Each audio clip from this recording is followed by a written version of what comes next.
Vieira Notícias. Aqui a notícia tem voz e o seu dia começa melhor. Nós vamos conversar com o professor Gessinaldo, rapaz. E aqui a paisagem, olha só, me recordou também na época que eu morei muitos anos numa casinha de taipo dessa aqui. Além de morar na casa de taipo, era de favor, né? Mas, graças a Deus, a história de muitos cidadãos, de muitas pessoas que vieram aí da zona rural, que vieram da roça, tá? E essa aqui já está moderna, né? Que está coberta de telha, esqueceram de botar a palha, né? Só taipo. Professor Gessinaldo, professor de matemática, já há muitos anos aqui em Imperatriz. Professor Gessinaldo, a sua história de vida iniciou aqui também numa casinha de taipo. Exatamente, a casa de taipo. Pense num negócio bom morar numa casinha dessa, viu? Muito mais seguro do que essas casas aqui da cidade grande, viu? Aqui quando chove, meu amigo, aquele cheiro de terra molhada, aquela saudade do sertão não tem igual não, viu? Me recordo quando me levantava cedo para ir pegar água na cacimba, né? Trazer água pro pote, aquela coisa toda. E minha mãe reclamava: ô meu filho, deixa de preguiça, vai pegar água para botar nos potes, os potes tão secos. Água da cacimba é aquela água azulzinha, já vinha água mineral, na verdade. Professor, reiniciando aqui a história da sua vida, você nasceu aonde? Eu nasci em São José do Vitorino Freire, Maranhão, viu? Conhecido como uma cidade lá, meu Deus, agora me esqueci. São José do Vitorino Freire mesmo, o nome da cidade lá, viu? Na zona rural? Zona rural de Vitorino Freire. Como é que era a vida lá no início, que você se deparou com uma situação morando na roça? Como é que era a vida de você lá? O curso de vida lá era quebração de coco, né? Minha mãe quebrava coco, né? Eu acompanhava ela desde cedo, né?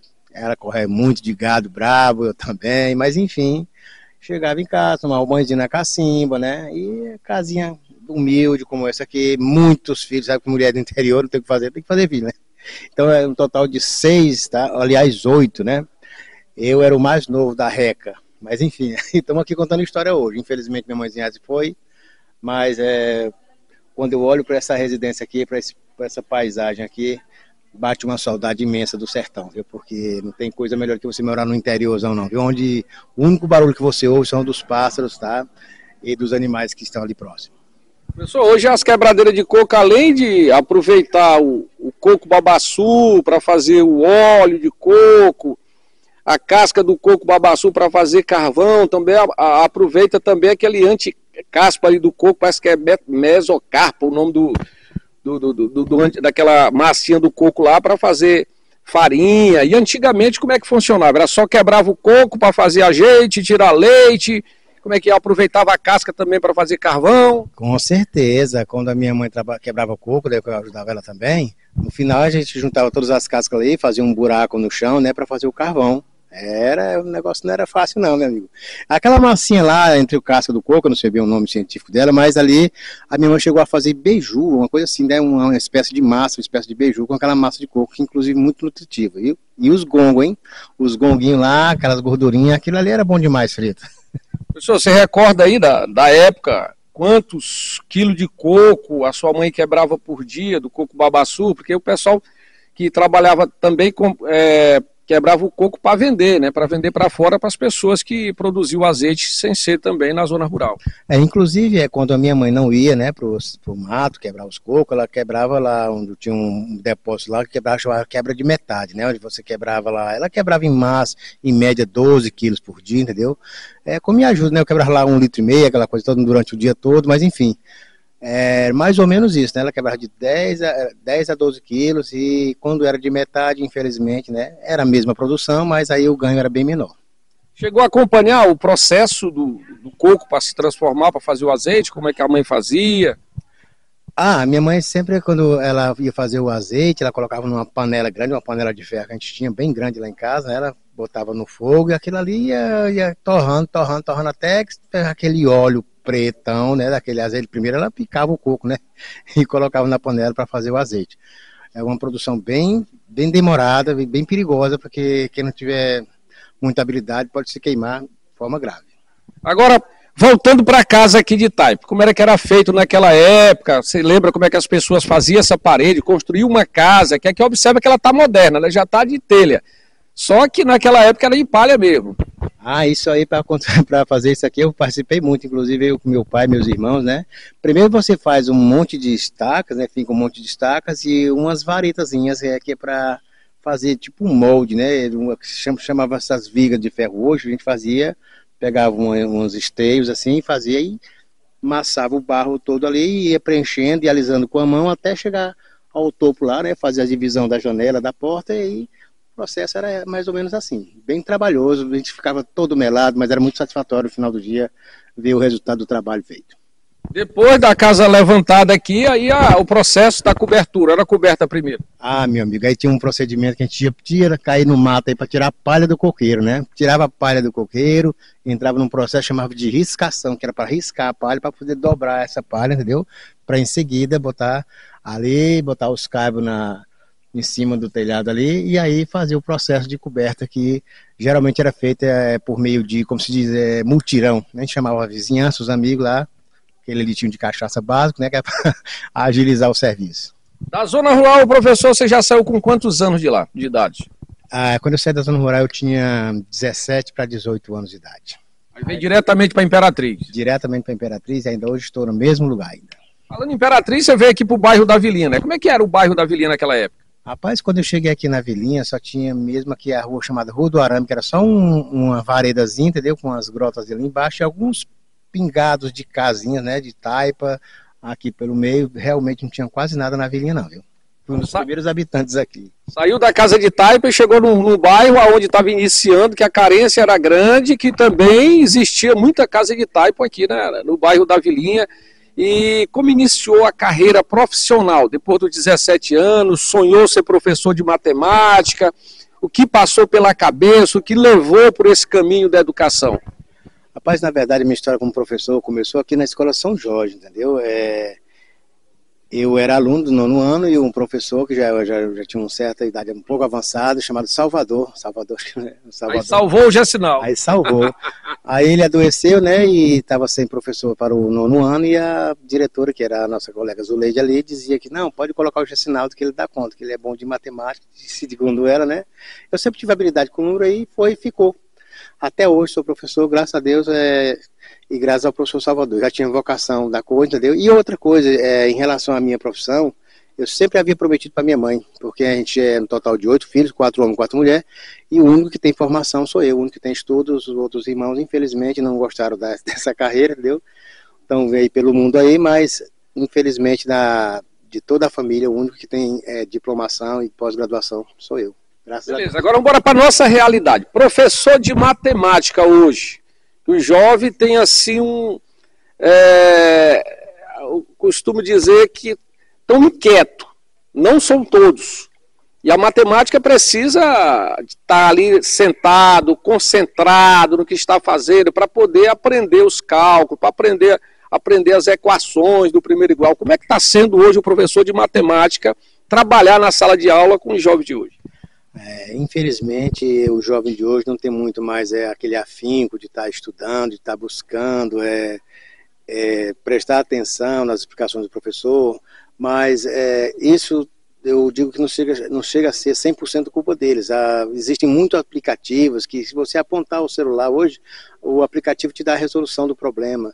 Tem as inteligências artificiais que estão por aí. Então, quer dizer, o aluno hoje não tem mais aquela preocupação de pensar, de raciocinar, para poder chegar à solução de um determinado problema matemático. Ele já vai direto para umas IAs, né, que são as inteligências artificiais, e com isso prejudica o trabalho do professor, prejudica ele mesmo, porque ele não vai ter tempo, não está querendo mais raciocinar para chegar à solução desse problema. Mas, não infelizmente, mas eu acho assim, uma coisa que eu tenho observado é que as meninas, né, elas estão se sobressaindo muito mais do que os meninos em relação ao estudo da matemática e das matérias das exatas, entendeu? Dessas exatas. Os homens estão ficando para baixo e as meninas estão lá em cima. Graças a Deus alguém está se interessando pela matéria, né? Então, resumindo, as meninas têm mais ali algum poder de concentração no momento da aula para assimilar o conteúdo. Graças a Deus também, né? Eu gostaria que os homens, né, também, os meninos, tentassem acompanhar o raciocínio das meninas, mas infelizmente, né, eles estão tendo essa dificuldade, não sei qual é o motivo, mas o que eu percebo é que as meninas atualmente estão lá em cima em relação à concentração, a tirar dúvida, a questionar o professor, enquanto que os meninos realmente não estão fazendo esse tipo de... Como é que eu diria assim? Não estão se preocupando com essa ideia da matemática. Professor, agora inglês, tá? O senhor dá aula de inglês também, como foi que surgiu a oportunidade? Na matemática você já explicou que foi o Salvador que salvou o senhor, e agora no inglês, como foi? É uma habilidade que você tem facilidade de aprender inglês, para poder trabalhar a disciplina de inglês? Na verdade, eu sempre fui curioso, né, com língua estrangeira, não só inglês, mas espanhol, alemão, até chinês um pouco, mas enfim... na verdade, eu fui muito curioso, né? Eu sempre gostei muito da matéria de inglês, então eu ficava como um maluco, da um de doido, né? Eu conversava comigo mesmo no espelho, falava good morning, e voltava a responder eu mesmo, para mim mesmo, entendeu? Comecei a assistir filmes legendados, colocava uma faixa na legenda da TV, e aí tentava reproduzir, enfim, ouvindo música, entendeu? Não tinha, na época que eu estava tentando aprender inglês, não tinha nenhuma inteligência artificial, não tinha nenhum app que poderia fazer tradução espontânea. Enfim, naquela época a gente tinha que ralar mesmo, entendeu? E, graças a Deus, aconteceu um evento que eu estava trabalhando e eu fui sorteado num programa chamado Rádio na TV, onde eu ganhei um curso de inglês completo. Clélio Silveira! Clélio Silveira, exatamente. Cheguei aí no estúdio dele lá, entendeu? Infelizmente não recebi o curso, até hoje não deu certo, mas enfim, eu sei que aquilo me motivou para correr atrás. E atualmente, desde 2018, 2016, aliás, eu venho conversando, né, com uma menina das Filipinas, e onde meu inglês está sendo atualizado cada dia, porque lá também se fala inglês. E graças a ela, essa menina, né, a gente está aí trabalhando hoje tanto com matemática como com língua estrangeira moderna. Cotidiano do professor de matemática. Como é que é ser professor de matemática, planejar a aula, trazer o conteúdo para explicar, tem que estudar antes para explicar para os seus alunos? Como é que é o dia a dia de um professor de matemática? O dia a dia do professor de matemática não é nada fácil não, né? Eu tiro por mim assim, quando eu saio da escola, né, que eu chego em casa, alguns professores vão descansar, eu tenho que estar me preocupando em planejar a aula do dia seguinte, porque o professor de matemática, ele tem que visualizar onde os alunos deles estão errando e dar prioridade a preparar uma aula naqueles pontos específicos onde os alunos apontam maior dificuldade de aprendizagem. Então, não adianta eu correr com o conteúdo antes que o aluno aprenda o conteúdo atual. Se eu fizer isso, vou estar mentindo, né, com a disciplina, porque não é assim que funciona. O professor de matemática, ele tem que trabalhar exatamente em cima daqueles pontos de fraqueza do aluno, para que o aluno possa adquirir o conhecimento daquele conteúdo, para que só assim ele possa dar continuidade ao conteúdo que vem pela frente. O apoio da família, um professor na escola, para saber como é que está o filho, como é que está essa questão do apoio? Graças a Deus, minha família sempre me apoiou, nunca tive assim, nenhuma... digamos assim, uma negativa em relação à minha profissão, né? Minha mãe, meu pai, quando eu era vivo ainda, me apoiavam muito, né? Inclusive chegava a dizer que tinha orgulho de ter um filho professor. Enfim, nunca tive dos filhos também, todos eles me apoiam, mas enfim, para mim não teve nenhuma dificuldade em relação a ter apoio dos meus familiares, não. E o apoio dos familiares dos seus alunos hoje, para acompanhar na escola, você vem saber como é que está a questão do aluno, a importância desse apoio para que o aluno possa se desenvolver? Em relação a esse apoio dos familiares dos alunos, graças a Deus eu tenho recebido muitos elogios, né, dos meus alunos, dos pais dos meus alunos. Inclusive no domingo passado eu estava no INCRA, né, onde estavam lá alguns pais dos alunos e alguns alunos também lá se divertindo, tomando banho na piscina e me elogiando, os filhos dizendo: pai, meu professor, tem aqueles elogios, né, que eu sou suspeito de falar porque... sabe? Mas graças a Deus os apoios dos meus pais, eu digo assim, dos pais dos meus alunos, graças a Deus tem sido grande até o momento, graças a Deus. Professor Gessinaldo, agora vamos voltar lá no passado, olha só. Todo mundo diz que casa de taipa é boa, maravilhosa, coberta de paia. Eu não quero mais voltar a morar numa casinha de taipa coberta de paia. Você disse que é gostosa, mas a sua casa agora é uma casa bonita, pintadinha, tem até 2 pitbull lá grandes. Realmente, né? Quem a gente está na cidade, a gente tem que dar uma melhorada na residência da gente, né? Mas assim, Quando você vai para o interior, quando você vê uma residência, uma casinha de taipa como essa aqui, coberta de palha, não de telha, mas de palha, e essa vegetação por trás, enfim, bate uma saudade, sabe? Bate assim aquela lembrança boa daquele cheirinho de comida da vovó, da mamãe, quando você sai de manhã para a roça e volta no final do dia, enfim, é uma lembrança muito satisfatória. Eu realmente ainda sinto muita saudade de uma casinha como essa. Foi aqui, numa casinha dessa, que eu vivi os melhores momentos da minha vida, graças a Deus. Beleza, a história do professor Gessinaldo, professor de matemática aqui da Escola São Jorge, professor de inglês, um lutador, já falou que foi o Salvador que salvou ele, viu? Salvador, o nome do professor era Salvador, salvou o Gessinaldo, aqui na Vilinha. Então, a história dele é parecida com a história de muitos maranhenses, muitos cidadãos que vêm lutando lá de baixo para sobreviver no meio da sociedade, e graças a Deus aí deu certo para ele, como deu certo para mim e para outras pessoas. Programa Vieira Notícia, mostrando a realidade de uma grande cidade. Vieira Notícias, aqui a notícia tem voz e o seu dia começa melhor.